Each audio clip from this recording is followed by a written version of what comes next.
Seneng loh aku sama orang yang kritis, orang yang kepo, orang yang banyak nanya. Seneng banget aku. Yuk kita bahas tentang separatis.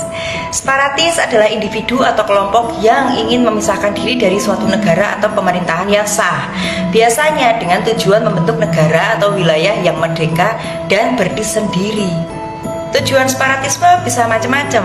Jadi contohnya, perbedaan identitas budaya, etnis, agama, atau bahasa. Yang kedua, ketidakpuasan terhadap perlakuan politik atau ekonomi dari pemerintah pusat. Yang ketiga, keinginan untuk mengelola sumber daya sendiri. Kita kasih contoh gerakan separatis di dunia. Yang pertama, Catalonia di Spanyol. Yang kedua, Papua Merdeka di Indonesia. Yang ketiga, Chechnya di Rusia.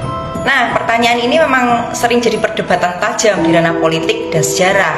Kalau kita lihat dari sudut pandang negara, siapapun yang berusaha memisahkan diri dari wilayah sah kedaulatan negara bisa disebut separatis. Tapi kalau dilihat dari sudut pandang kelompok tersebut, mereka bukan separatis, mereka pejuang kemerdekaan atau bahkan pembela tanah air versi mereka sendiri. Contoh klasiknya, bagi Belanda dulu para pejuang Indonesia adalah pemberontak, tapi bagi rakyat Indonesia mereka adalah pahlawan. Begitu juga misalnya di Papua, pemerintah menyebut gerakan seperti OPM sebagai separatis, tapi bagi sebagian masyarakat Papua, mereka malah dianggap pejuang pembebasan. Jadi sebutan separatis atau pejuang kemerdekaan itu bukan cuma soal fakta, tapi soal perspektif kekuasaan dan narasi. Siapa yang berkuasa, biasanya dia yang menentukan siapa yang disebut separatis, siapa yang disebut pahlawan. Oke, kita masuk ke dimensi yang lebih dalam, filosofis, historis, dan kontemporer. Yang pertama, filosofi. Siapa pemilik kedaulatan sebenarnya? Kita bahas deh. Konsep negara modern menurut Westphalia 1648. Yang di situ bunyinya apa? Negara berdaulat punya hak penuh atas wilayahnya. Tapi menurut Jack Rousseau, dia bilang kedaulatan itu asalnya dari rakyat, bukan dari pemerintah. Jadi kalau rakyat di suatu wilayah merasa ditindas dan ingin menentukan nasib sendiri atau self-determination, mereka punya dasar moral untuk melawan. Pertanyaannya, kalau pemerintah nggak mewakili aspirasi rakyat, siapa yang separatis? Mereka yang minta merdeka atau pemerintah yang memisahkan rakyat dari haknya? Yang kedua, historis. Pahlawan atau separatis? Tergantung siapa yang menulis buku sejarah dong.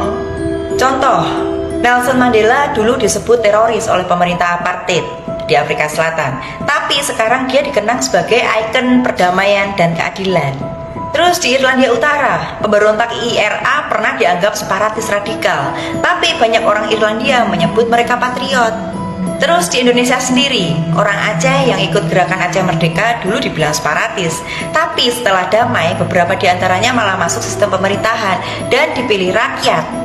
Ya balik lagi, sejarah seringkali adalah catatan dari sudut pandang yang menang. Yang ketiga, kontemporer. Label jadi senjata politik. Hari ini kata separatis sering banget jadi label politis. Buat apa? Delegitimasi perjuangan supaya orang gak simpati. Terus untuk pencitraan internasional agar pemerintah terlihat sah dan korban dianggap ekstremis.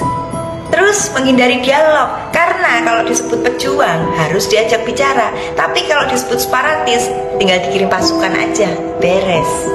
Jadi kesimpulannya apa? Ya kadang separatis itu cuma nama panggilan yang diberikan oleh mereka yang tidak mau ditinggalkan, tapi juga tidak mau berubah. Dan ironisnya dalam sejarah dunia, separatis hari ini bisa jadi pahlawan nasional 50 tahun lagi, asal menang.